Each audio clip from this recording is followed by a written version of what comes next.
Good afternoon and welcome to our London Art Week digital talk on the art market now. My name is Gregor Kleinknecht. I'm a partner in the art law team at Hunters Law. We are delighted to continue our association with London Art Week as one of the principal sponsors of the winter event. As a leading law firm in the art and cultural heritage sector, we've been witnessing firsthand the fundamental impact which the global COVID pandemic has had on our clients, not only with regard to transaction volumes, but also more widely on the way the art market operates in London and around the world. One of the clear trends of the last few months has been that the art world has made a distinct move online. I'm delighted, therefore, to introduce you to our expert panel, who will be looking at the online future of the pre-contemporary art world. Our discussion will be led by Pontus Silfverstolpe, who set up Barnebys in 2011 to make it easier to navigate around the art world and to buy art and antiques around the world.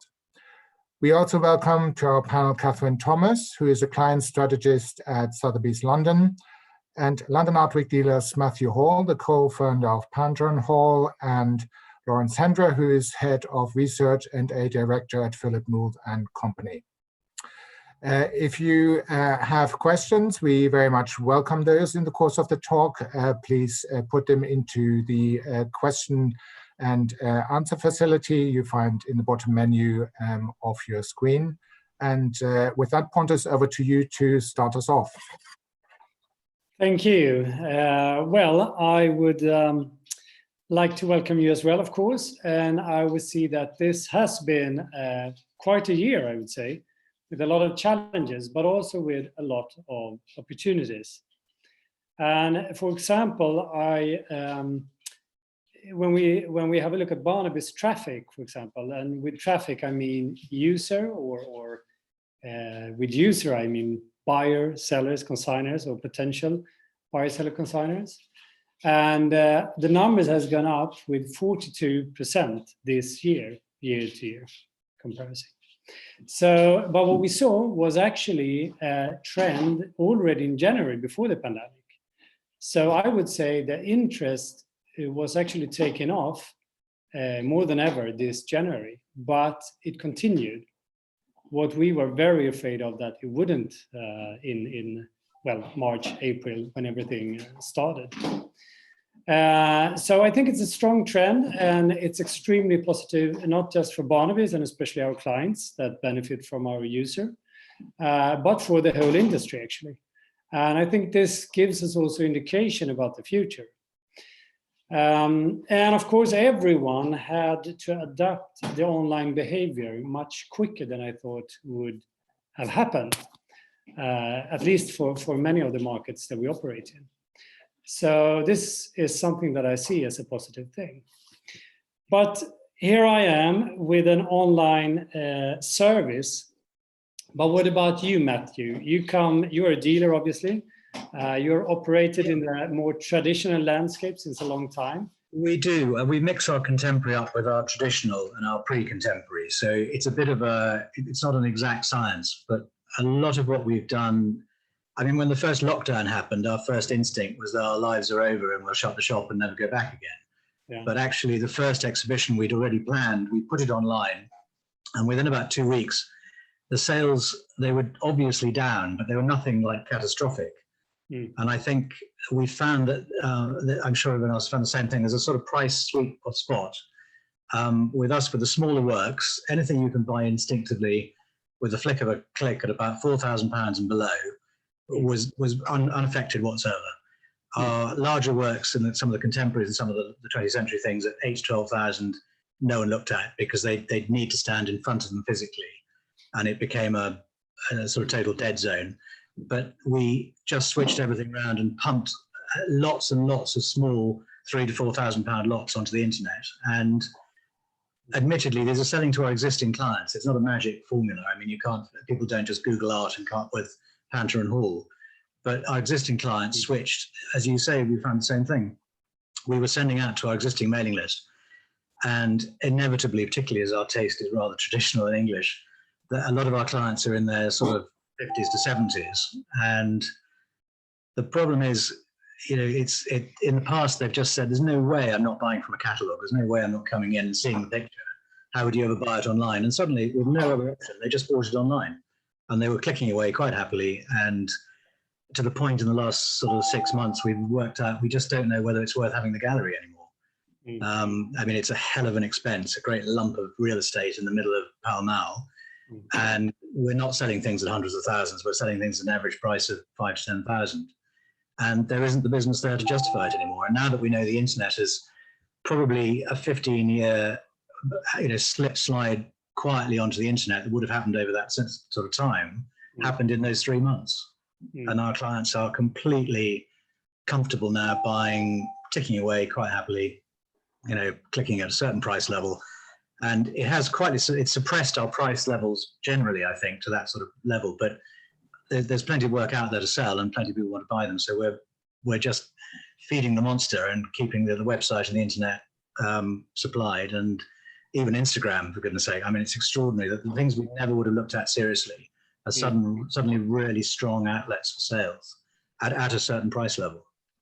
But you were selling also online before the pandemic then, obviously. We were, but we don't deal in very famous names. So we don't have people Googling Picasso and coming up with us. We sell artists it's a very old fashioned business model where we sell artists that we find at a certain level.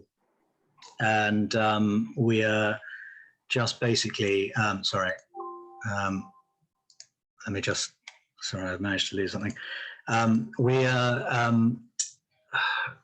It's basically existing clients who are buying. So it's a process that was, just bear with me a second.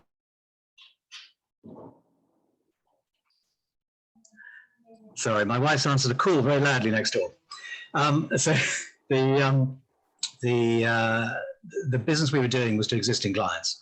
So the system was send them a catalogue, they came into the gallery, and they may or may not buy on the internet. But now all they do is buy on the internet, and we become a sort of mail order online service.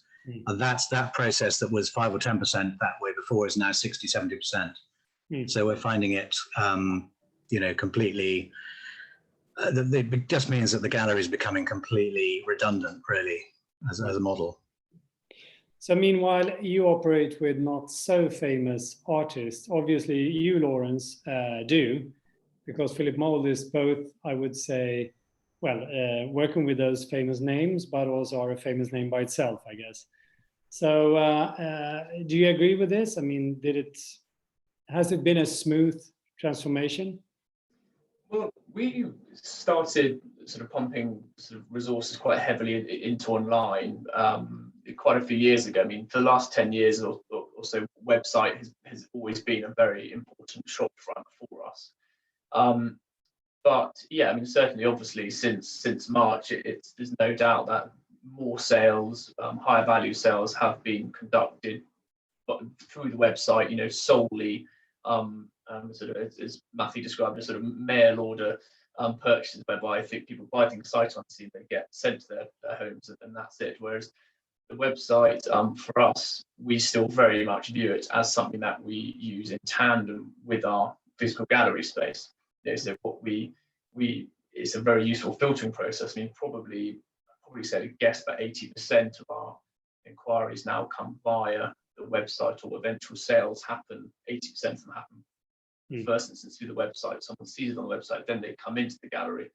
And so for us, having that physical space is quite important, because we sort of feel it shows people that we are a physical presence. We are a serious company. We're a serious business.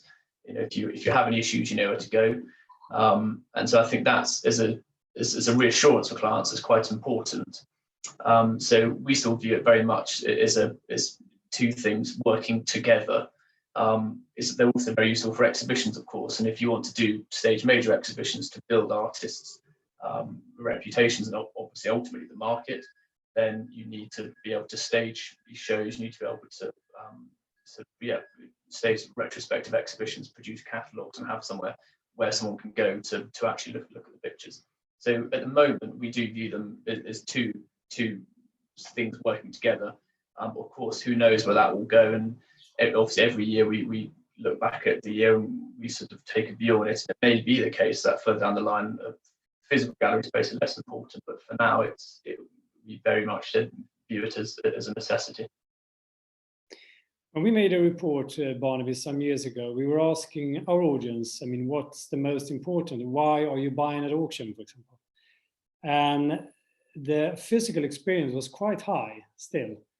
Because I think, just as you say, I think it is the combination, because even if I think online shopping is a bit about when you are trying to find something, you're out there searching. If you're a collector and you know exactly what you want, you can buy it, I mean, over online, that's no problem because you know what you want. But if you are that first mover into this industry, then you actually want to connect. You want to feel the trust and you're confident in who you are and what you do. So either you need to have a very strong brand online and a very good user behavior and a high service level when you're online and transparency, not at least, or you need to have that physical, I think. So I guess the combination will be the success also in the future. But what do you say, Katherine? You're obviously from the auction business. I mean, obviously this spring, even if you were online also before the pandemic, this spring I think it was a tough period for you because most of the greater auction houses actually canceled their major auctions. What was your thinking at the time? It's been a very interesting year. I mean, the absence of physical events and fairs has really freed us to reimagine our auction calendar. We've shifted traditional sale dates. We've introduced new auction formats. We've started live streaming our sales to wider audiences, which we've never done before. It's been a very interesting year in terms of technology. I mean, we've had to, reevaluate how we reach and engage with our clients this has transformed in this time when a market-leading online presence is, more important than ever. So Sotheby's have launched a new look. They've now introduced sort of interactive digital catalogs. We've sort of gone away from print catalogs, which obviously is also sustainable, which is another bonus. And the number of page views has really increased by about 40%, which is really interesting. So another thing, obviously, without the physical exhibitions, we've offered augmented reality via our app. And virtual exhibitions as well, so clients can get a better sense of the works without having to see them in person. We've definitely seen a huge increased confidence in bidding online. The average lot value in online sales has doubled from last year.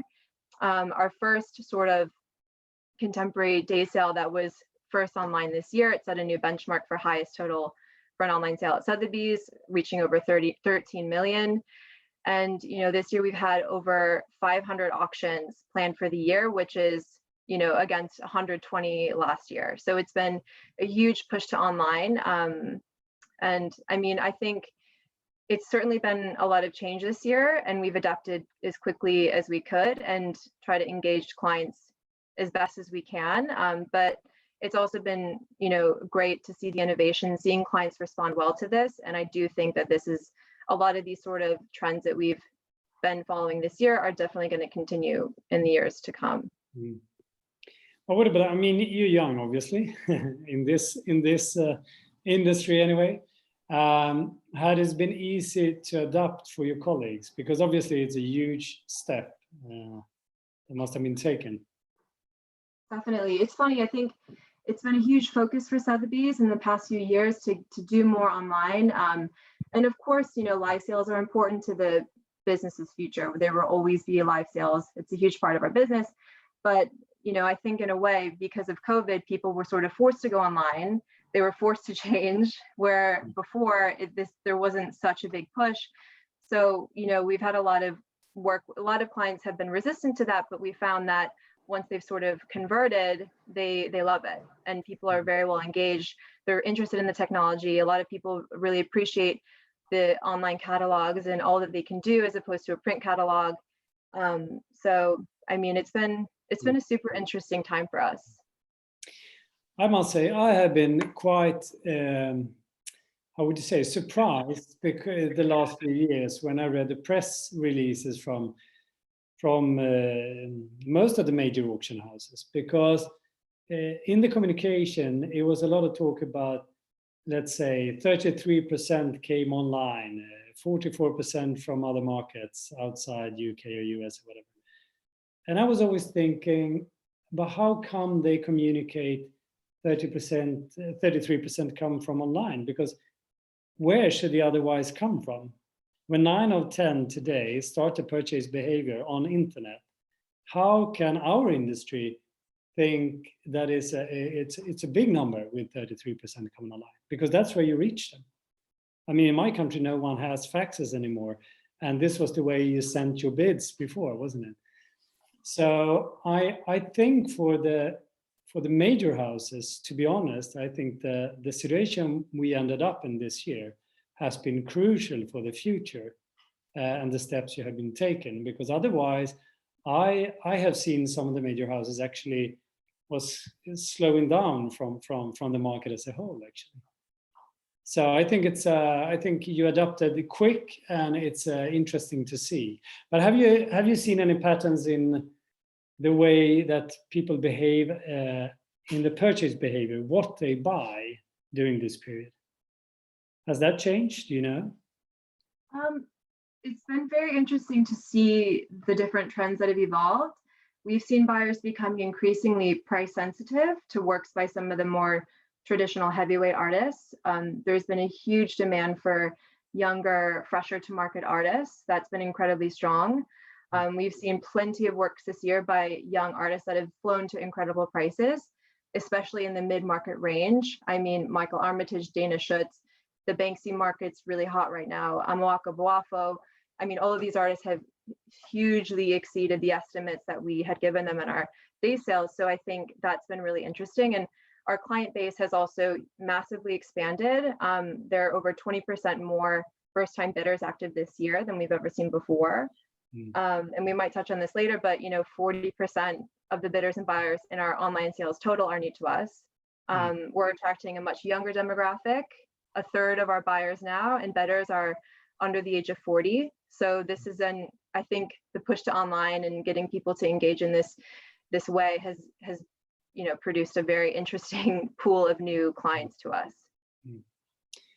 Do you see the same pattern, Matthew Lawrence? Is it a new younger audience entering your how do you say, your shops through the online? No. Oh, you go first, Matthew. Yeah. So, you go, Lawrence. I'm sorry, that was very rude. Go on. No, I'd probably say that the majority of our clients have always been, I'd say, over the age of sort of 45, 50. And every now and again, you will have a client who may come along and who may buy a series of works because they're decorating the house or something, who is below that age. But in terms of sort of consistent buyers, regular buyers, they are often much older, but partly because obviously the type of works that we sell are generally more appealing or less appealing to a younger market. I mean, a lot of pictures that we sell are sort of require the sort of, I suppose, sort of connoisseurial type attitude, which the majority, not all, but the majority of young buyers we are finding certainly don't want to engage with that type of picture as such. It's more I mean, contemporary art, no doubt, is very popular amongst the younger collectors, but certainly with us dealing in more traditional pictures, no, not really. Below sort of 45 upwards is our sort of, and the average age of buyer, I'd probably say, is around sort of mid-50s, mid-late 50s. I guess, of course, that has to do with what you sell as well, maybe. But what about you, Matthew? Well, I think that the obvious boundary is money. You're not going to sell to 25-year-olds. They're looking for a £50,000 picture. They can be saving for a house deposit or a car or whatever it is. I'm not saying there aren't, billionaire 25-year-olds in the world, but there aren't a lot of them.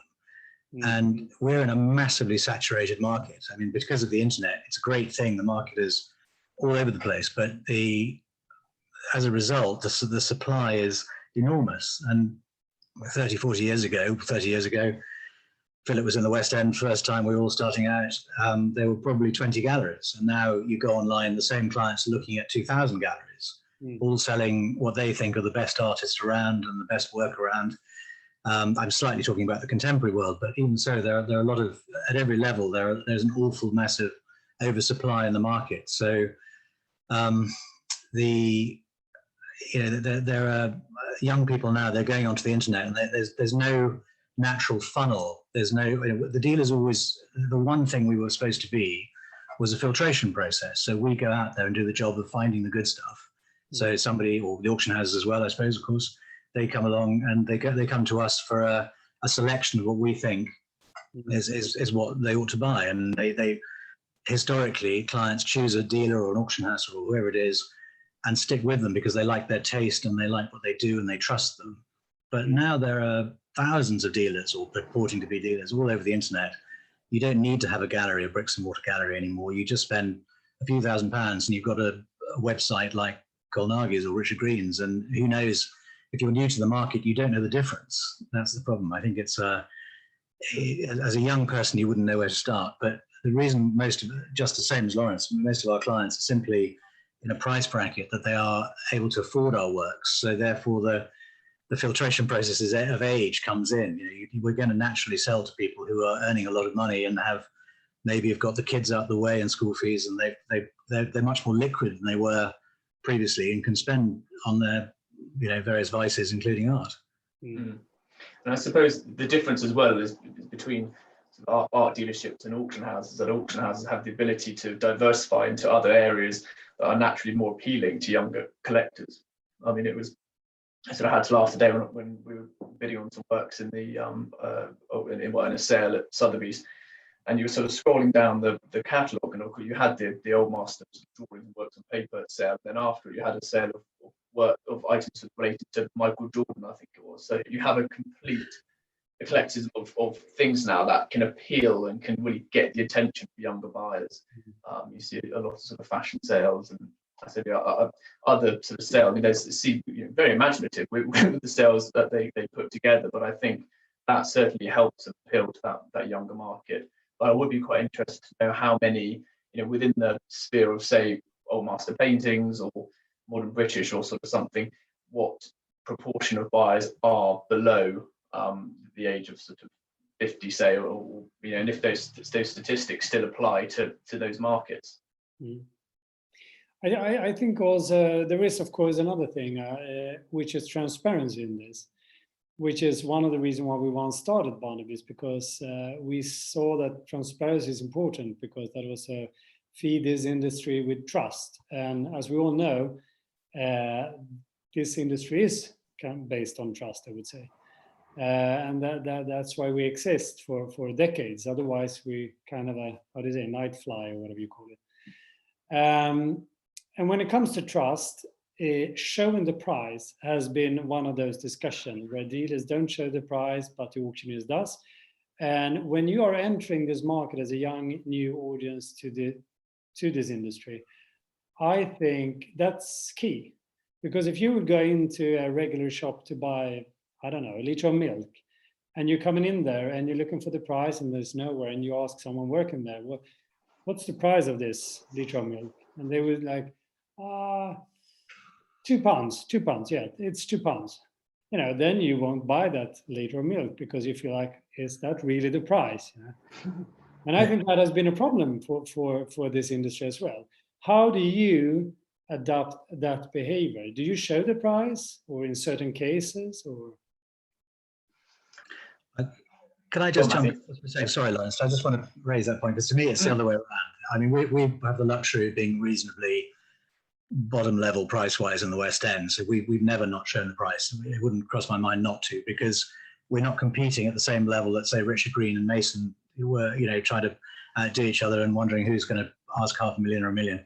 So from our point of view, retail, I think, is a no-brainer. Of course you show the price, pretty much. I worked for my first boss in the art world was appalled when auction houses brought in estimates, because he said that's the end of the art world, because you're putting a price on something at auction, which is almost always wrong. The auction houses, I mean, no offense, but if they undervalue it and it makes a fortune, they're very clever, because they've sold it for a fortune, far more than it was estimated at. They haven't got the estimate wrong. It's a PR coup. And I think with auctioneers in the old days, and now it's natural because you are dealing with the retail element just like we are, but when it was still 80, 90% trade, the dealer really, the strength of the dealer's knowledge told him what to bid for it, not the estimate. A painting would come up with no estimate at all. They never had estimates in the old days. And they just said, I know what I'm going to pay for that because I know what I can sell it for. It doesn't matter what anyone else thinks. And that was the dealer's knowledge. And now, of course, the estimate's there. And it skews the price of things because a perfectly fabulous picture can be massively underestimated and maybe not touched at all because no one believes it could be expensive because the auction house has underestimated it. Or vice versa. They could say, well, it's £100,000 and really it ought to be about 8. And it's very difficult to get it right estimate. I mean, the auctioneers do it every day. There's an art to it. I certainly couldn't. But I would love to go back to the day where there was no estimate at auction. And I agree with you that every retail operation should price. Absolutely. But so I'm sort of reverse argument, I think. Yeah. So that's the transparency. Now, if we have a new bidder coming to Sotheby or Christie, so maybe to you, Matthew or Lawrence, and buy a painting, and they buy it online, obviously. Let's say it's me here in Sweden. And then I got it shipped, and 2 weeks later it arrives outside my house. And when I open the package, there is loss of color that I haven't seen before. Gregor, how is this working nowadays? If you buy online, what kind of rights do you have as a buyer and a seller, of course? Yeah, that's quite an interesting one because obviously the move online has legal implications both for the dealer who's selling and for the collector who's buying. The collector obviously buying remotely, not possibly having seen the artwork. Maybe it's somebody who's new to collecting who doesn't know to ask for a condition report or for high resolution images either. So this is where it comes as a shock to some dealers who've sold work traditionally that there's such a thing as the Consumer Rights Act and that artworks attract the same rights as if you buy a washing machine which is defective, and you've got rights to return these things. So there's an education process to go through, and certainly when you get into e-commerce and distance sales, things like consumer cancellation rights can be important hurdles to climb over for dealers in terms of managing that process where a consumer exercises that right to say, well, okay, I've now seen the work, I don't actually like it as it looks in front of me, and I'm simply going to return it. And of course, that must be, I mean, this is obviously this knowledge that you have, you are one of the few that has it. Do you think people knows about it? Is that communicated to the business, or should it be in a better way? It should be communicated certainly by the selling dealer to his clients as well. So in an ideal world, there's a proper sales documentation, proper terms of business where these things are put down, where there's an express clause which says, yes, you can return this within 30 days and you've got to pay the postage, or we pay the postage, and these sorts of things are laid down. And I guess there's a sort of mutual learning and education process, and some of that learning had to happen very quickly earlier in the year when people perhaps first realized that they need to move online in a much more concerted way than they had previously anticipated. It can also, yeah, sorry. I was just going to jump in there at the point about sort of returns. It can also be quite a useful tool as well for art dealers, because of course it does, by giving that extra layer of reassurance to collectors, they know that if they do buy something, if they are unhappy, they can return it, which does help the decision-making process. So it can, on the one hand, be can be a bit of a fright if the client then calls up and says, I don't like it, can I return it? But on the other hand, more often than not, I think it gives enough reassurance for them to actually sort of make the decision and to take them. And I don't think we've actually had anything that has come back as a result. So I think depending on how you think about it, it can work both ways, really, advantage and disadvantage. Well, that's an interesting observation, because many dealers who you tell about these sort of cancellation rights are then completely up in arms and say, I can't possibly deal on that basis. But when you then speak to them 6 months later and ask them how many works have you actually had back, and the answer is generally none at all. So yeah, as you say, this is sort of an insurance policy for the consumer, but it's overstated in its effect on the seller selling dealer quite often. And it's something that, how to say, a young buyer at least knows from the normal e-commerce, obviously. So it's the same pattern. I would like to change topic. One of the bigger challenges this year, when it comes to art dealing, at least, is the closed fairs, because I know many dealers that sell about 50% at least of their revenue on fairs, traveling all around the world. This has not happened. How has this been for you, Lawrence and Matthew, this year? And are you also thinking that the fairs will open up again? And if they will they do it in the same format? Shall we start with Lawrence? Yeah. Yeah, sure. No, so we only do one fair a year. We do Masterpiece Fair, and we really hope that it will, as far as I can see. It will be back, and it's a fair that we will hopefully continue to do. The absence of it this year it was obviously a frustration, and it was always that period was normally quite a good period for us. But like everyone else, we just sort of adapted and didn't produce more video content. And I suppose what we did is we took the essence of a fair, and what makes fairs so useful is that you can get clients in front of pictures. People can stand in front of them, they look at the scale, the color, and everything. So what we did was, by producing video content and showing, in which you show a person next to the picture, you can then, through that, give the client an idea of the size of these things, of the proportions, and the colors, and all the sort of important things that images can sometimes get wrong. So we sort of felt that we compensated by producing more video content in the absence of fairs, but we still view fairs as will continue to be an important tool. I mean, they are expensive, as we all know, very expensive, some of them, but we feel that they're just about worth it still. Matthew, you agree, or? Well, I'm in a very different league, sadly, from Lawrence. He does the best fair in the country. I do the second best fair in the country, which is the Panter Fair. Obviously, I have to say that, but we do a lot of contemporary fairs.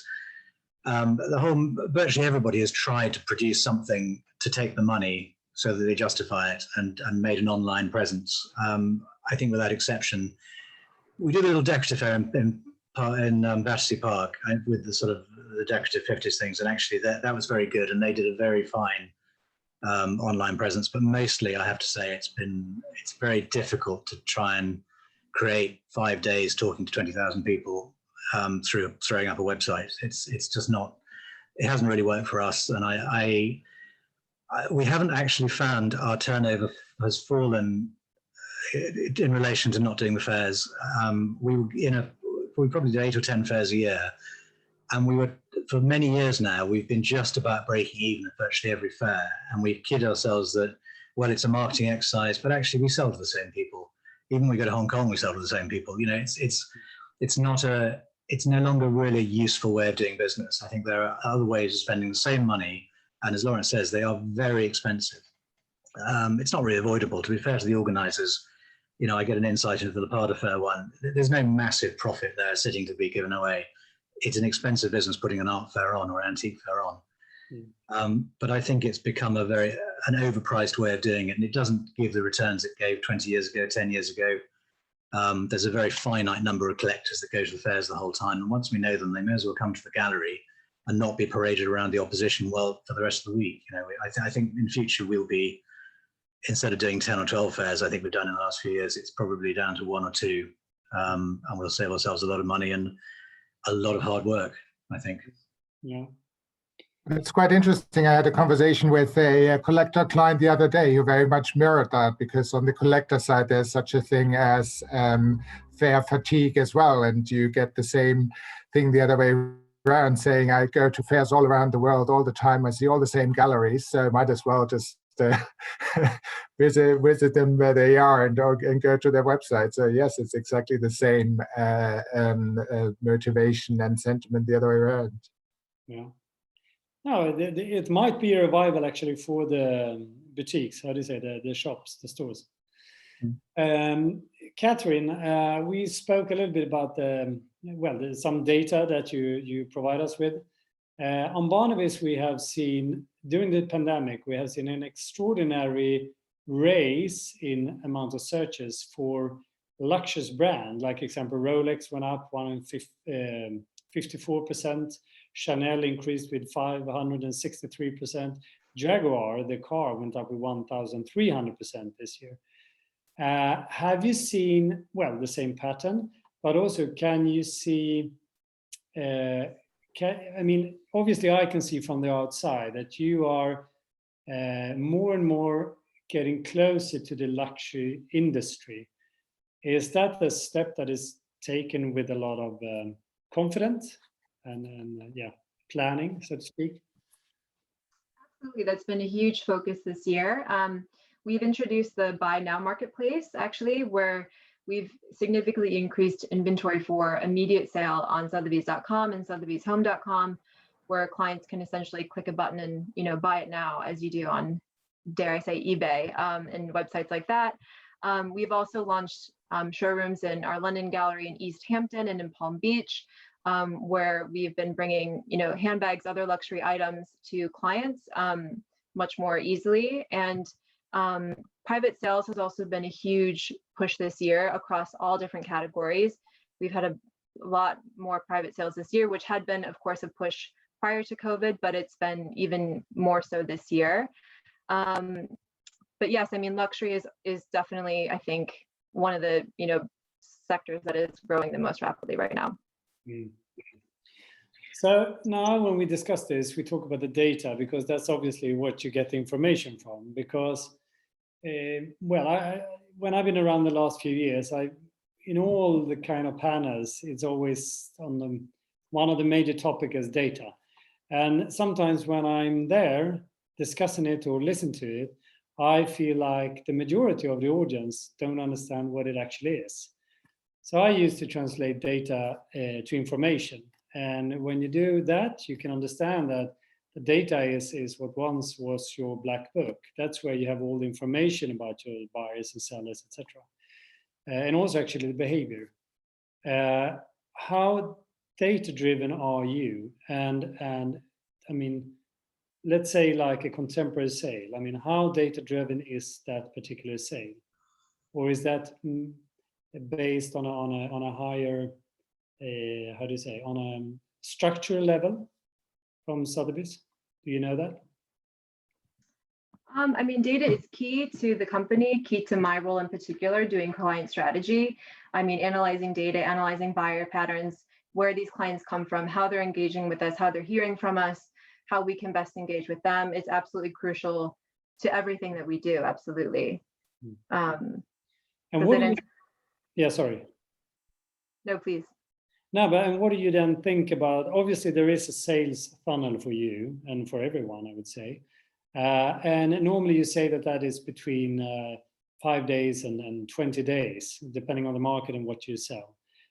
From the first click to the last click. How important is that first click? And with the first click, I mean the entering phase for a bidder or anyone that visits your site. But how important is that first click for you when you count on your traffic and your user behavior? It's incredibly important. And I think, again, this year we have seen such a huge amount of new clients to us in all categories. This is the first year that all of our categories at Sotheby's have been online. This is new for, African art, a few other departments that had never been online before. So it is, of course, essential that we look at these new clients, where they're coming from, how they hear from us again. And also, again, as you say, the first clicks, these are new people. How do we engage with them?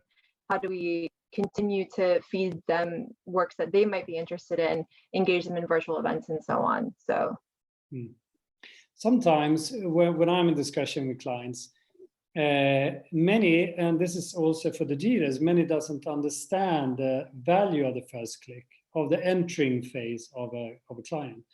But we actually touched that topic, I think, because when we were discussing that, normally, I think it was Matthew who said that normally someone under 35, they're not millionaires, but some of them will become, obviously. And that first touch point you have with them might be when they are 22 or something, and they see a video or they see an Instagram flow, whatever. That might be the first touch point, obviously. And then they search for you, and that's the first click. And then 10 years later, that could be the Picasso buyer. When I sometimes meet dealers and we approach them with our service, but the Barnebys search service, or other platforms as well, what I heard, is that many say, well, it doesn't give me any buyers because you don't see that directly. But obviously, sometimes when I discuss them with them, I say, well, I can see here from our data that we sent like 2,000 clients to you last month. And you have, as a dealer, you have to understand that that is the same as you have 2,000 people entering your door.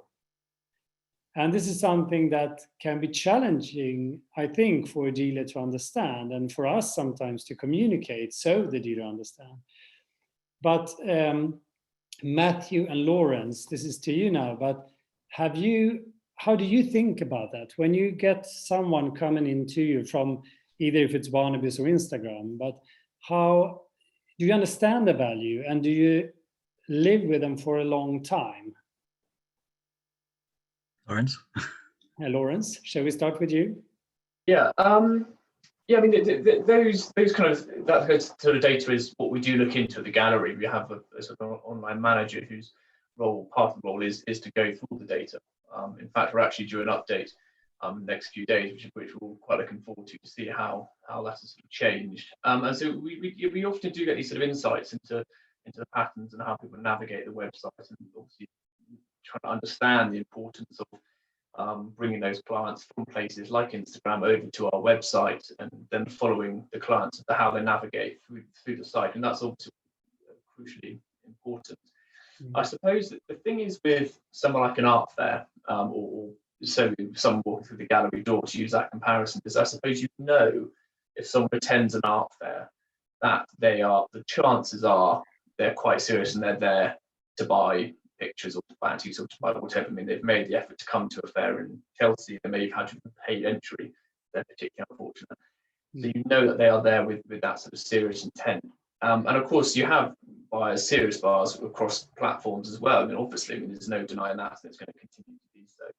But I think the problem is trying to, from a dealer's point of view, trying to convince ourselves that the people who are clicking are actually serious, and to what extent. Because obviously there are a lot of people who browse, and so that's the difference. Art fairs, to use a comparison art fair, it's expensive, but you're going to get people there who are serious buyers, hopefully.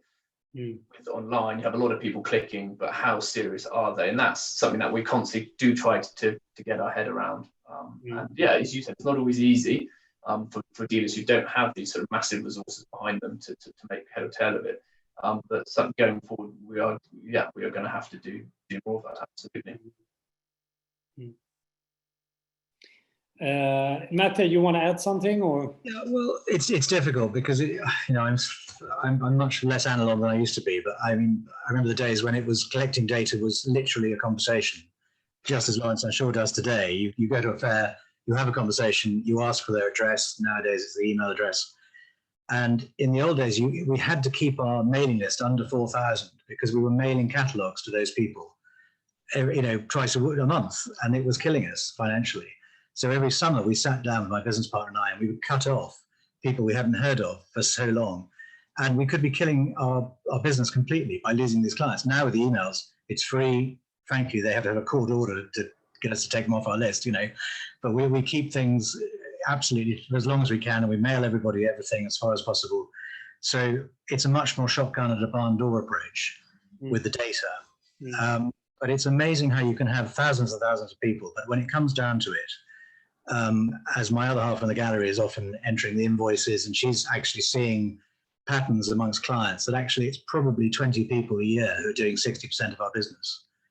We just don't notice it at the time. They're not coming in and spending the money in a lump. It just happens to be a pattern amongst, I'm sure Lawrence has, clients who probably keep them going, probably 5 people who spend most of the money with you.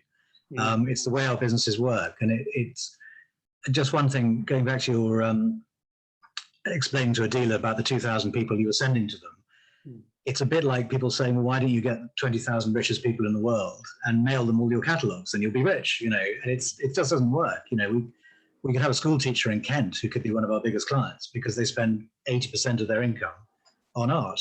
And that's wonderful, but that's what a client is. It's not some chap who just has the ability to buy, because most of that money goes on Ferraris and, diamonds and God knows what else, Anyway, that was the point I had to make.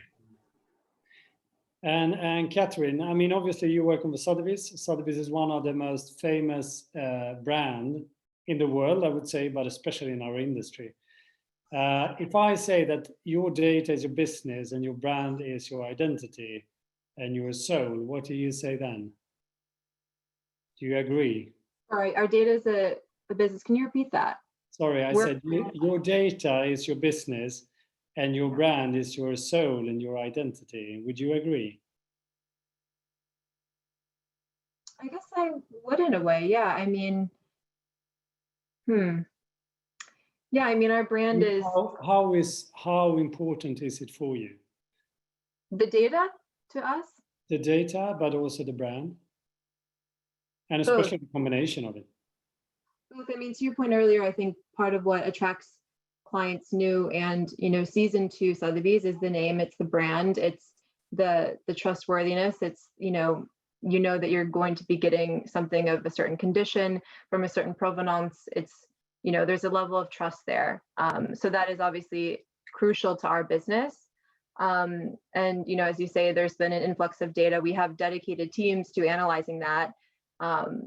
We have a digital marketing team and IT teams and so on that specifically focus on that, looking at buying patterns, again, where clients are coming from, how we can engage them better in the future, how we can get them to buy cross category. So it's consistently evolving, particularly during this period, and something that we just have to continually pay attention to.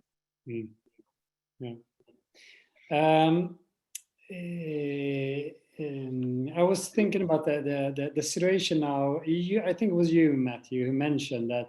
Is it any idea to have a store today in London when you do everything online? I mean, should you really pay the rent? And Gregor, what would you do if you are a dealer and you are struggling, especially now, and you're thinking to quit your contract and just go online? What would you be a recommendation from a legal perspective if you want to break a contract and get free, so to speak? I think you're muted, Gregor. Sorry.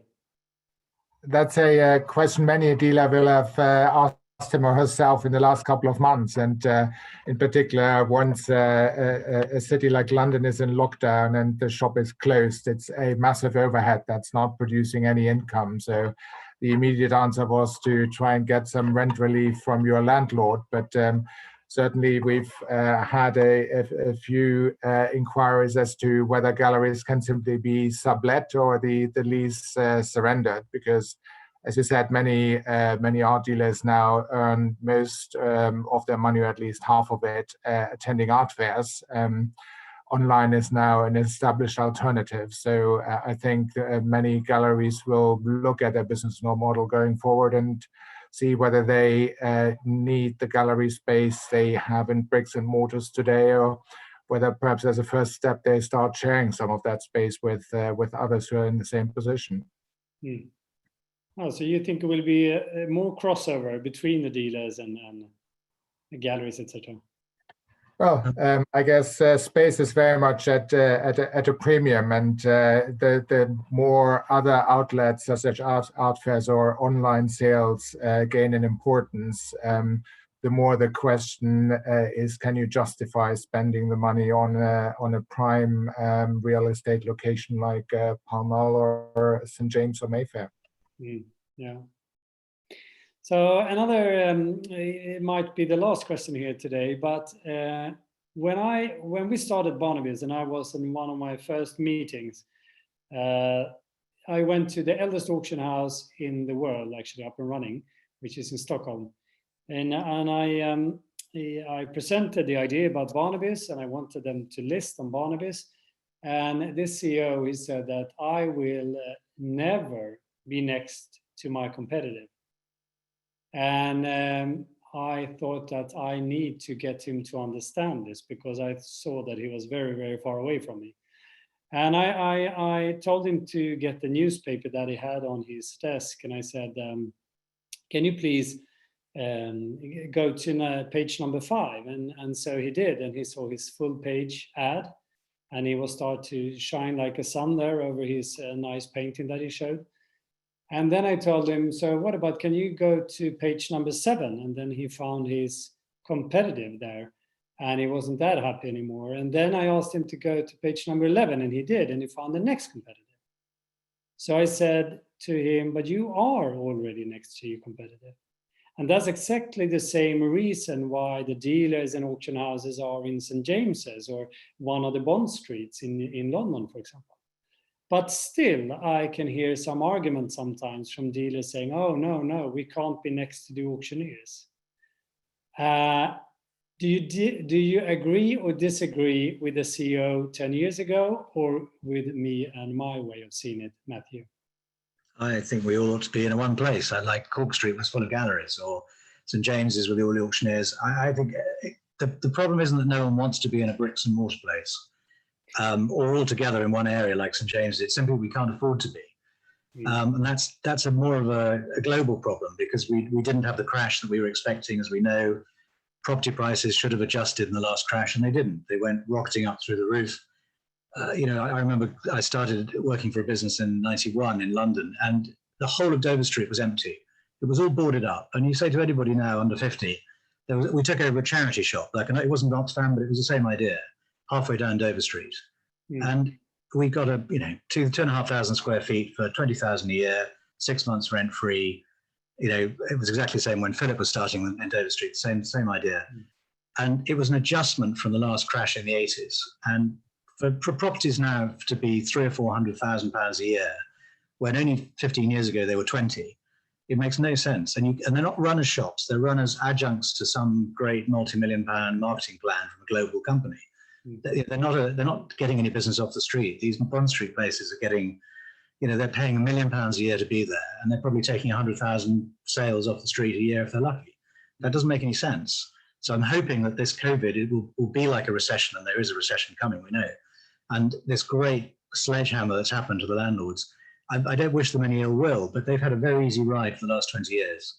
And I hope that we'll all be in bricks and mortar galleries in 20 years' time, because we'll now be able to afford it with whatever adjustment hopefully is coming. What do you say, Lawrence? Do you agree? Yeah, I think definitely all being together in the same area is important. I can't really imagine St. James's without Christie's there, and likewise can't imagine Bond Street operating with the galleries without Sotheby's there. So I think it's definitely a partnership, even if it's a slightly reluctant one on both sides. But yeah, I think absolutely. I think a lot of dealers are concerned about auctioneers sort of encroaching on dealer territory through private sales and through so on and so forth. But I don't really consider that much of a threat. I think it's just the part of the evolution of the trade, and I just think it's there'll be a lot more partnerships that will go on. I think the idea of Gregor's idea of the concept of dealers sharing spaces is quite interesting, and we're seeing there's a big development going on South Kensington that is precisely that. And I think there could be more collaboration going forwards. And that's if property prices don't go down and continue as they are or go upwards. But obviously, from our point of view, a little reduction at the next rent review wouldn't be a bad thing. But would you do the same online then? Because this was obviously a physical example. But would you do it online? Would you be for example, on Barnebys together with other dealers and auctioneers, etc.? Yeah, no, I would. No, absolutely. I wouldn't be concerned about that. I think the average buyer has the ability to search through thousands of galleries online anyway, flicking between them, different galleries from all over the world at the click of a button through Google. So I don't think really that should be any difference online. If anything, bringing pictures together in one or area or specific websites, search engine websites, then I think it can only be a good thing. Last question, Katherine. Trends. I mean, obviously, I think this has been a positive talk. With that, I mean that I see that I think the industry has a solution of the pandemic, and I think we all seen positive effects of it, even if there is a lot of course, horrible and bad things with the pandemic. But my question to you is, have you seen a trend? Like, for example, at Barnebys, we've seen in the 10 top searches from the pandemic, we see writing desk coming up over and over again. And I guess that's because everyone is at home now, putting up their offices and want a nice table to sit at. Do you see any particular demands or trends from the pandemic perspective, so to speak? Definitely. I mean, as I sort of touched on earlier, for contemporary specifically, a lot of the buyers are becoming much more interested in the kind of young, fresh artists, fresh to market works, kind of the mid-range value, and some of the heavyweight artists haven't had quite as much interest. Although saying that, we still have achieved incredibly high results for some of these big artists. I mean, our Bacon triptych sold for 84.6 million. We've had incredibly high, value works sold at the same time. But I think the other thing that we've introduced, for example, the buy now marketplace, that has been incredibly useful and interesting to clients. And I think, the introduction of online sales across all of our categories, which we had not done before, is certainly going to carry through. I think, we have seen successes across every category. I mean, record sales for jewelry, watches, contemporary, impressionist. We sold a pair of Nike Air Jordans for over $500,000. So it's, the push is definitely going online. And whilst there will always be a need for viewing works in person, and that's something we all enjoy and love, it's nice to see that clients are also becoming more interested in the technological side of things and engaging with us in that way as well. And okay. Also, I guess, sorry, back to the breaking down the barriers between dealers and auction houses and so on. We have this year introduced the Sotheby's Gallery Network as well in April, which we have partnerships with 31 galleries at the moment. And we also hosted auctions with dealers such as Danny Katz, Adrian Allen, and so on. So that's also been another, I think, important development in the trade. When you do that, shall we see you as an Amazon for art and antiques in the future, or? Never say never. I think with this buy now marketplace, we've seen the clients are engaging and enjoying it, and we're making things easier for them. So it'll be interesting to see how it continues to evolve, but it's definitely been working so far. Okay, thanks a lot. I think we're kind of running out of time. I don't know if we have any questions asked from the audience here. I will read one here. Trevor Hills. There may well be present a kind of power differential, how do you say, differential in knowledge in terms of transactions as between dealers and clients. How can the associated risks be fairly mitigated in the interest of parties? Well, someone feel like they want to answer that question? Or did you understand the question from me? Sorry, it was a little bit of bad English there. Anyone? Do you want to say it again? Sorry. Yeah, it was my language. No, English is perfect. I just didn't quite get the question. Sorry. there may well be present a kind of power differential in knowledge in terms of transactions as between dealers and clients. How can the associated risks be fairly mitigated in the interest of parties? But associated risks from the buyer, is that what he's saying? He said we could be getting it wrong. I don't quite understand. Let's see, he right here again. Could further clarification be given on the reporting, publishing on final prices made in online auctions? That's another question, but maybe that's easy to answer then. Well, they are published, I think, aren't they? Yeah. I guess the question is about a sort of knowledge and power differential between the dealer, who's obviously dealing with works every day of the week, and the client, the perhaps new collector who walks through the door and doesn't have that same knowledge and experience of the art market. I think first of all, that's how we earn our money. That is the point. We have a greater knowledge. Otherwise, what else are we supplying to the whole equation?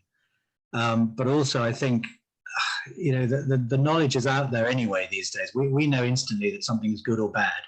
That takes sometimes years of experience. You can't pick up a book and learn why something is good. You can learn it's by Picasso, but it may be a terrible Picasso, or it may be a good picture by somebody no one's ever heard of. But I think all you've got to do now is go to look up an artist. You know, Christie's and Sotheby's. You know, Sotheby's, you'll publish everything. And what I quite like these days, which they do increasingly, is they include the commission on top in their final price, partially because it looks better because they've made more, but it is a more realistic cost of the picture. So unless Richard Green's bought it, mostly online, the price will be there, and it's a matter of public record. And all you've got to do is tap in Joe Blogs into the history of Sotheby's website, and up will pop all the other pictures that have made in probably the last 5 or 6 years, and you'll have all the knowledge as far as the money goes that most dealers would have.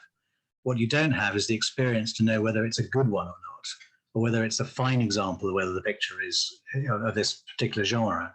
And that's where our knowledge and Lawrence's knowledge comes in, because you can't buy that. That's just years and years of looking and looking and looking. And that's what, and ultimately why you buy retail, or you go to an auction specialist, you know, whatever it is, but you buy someone's knowledge as much as anything. Mm. No, I agree with you. I mean, knowledge is, whether it's knowledge about the data or the artist or whatever it is, but knowledge is what you are paying for, so to speak. Katherine, I mean, what about the question there?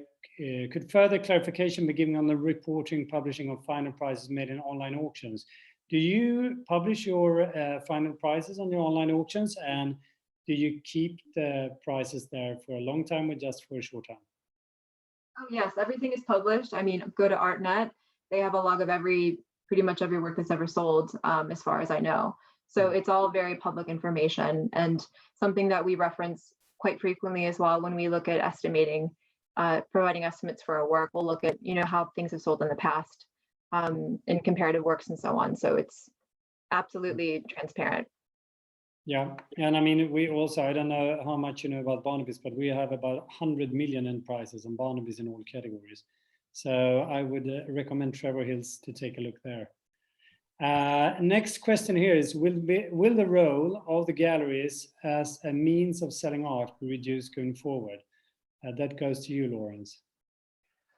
I think that, well, yes, I think that I think selling art, we've obviously seen a shift. The number of people buying art online versus coming into the gallery, that has been, you know, whereas when I first started with Philip sort of 10 or so years ago, or in fact, I think when I did an internship with Philip about 15 years ago, I remember sitting around at the gallery meeting and someone saying, well, someone's just bought a painting that they saw on the website, and it was, oh, someone's bought a painting on the website, how interesting.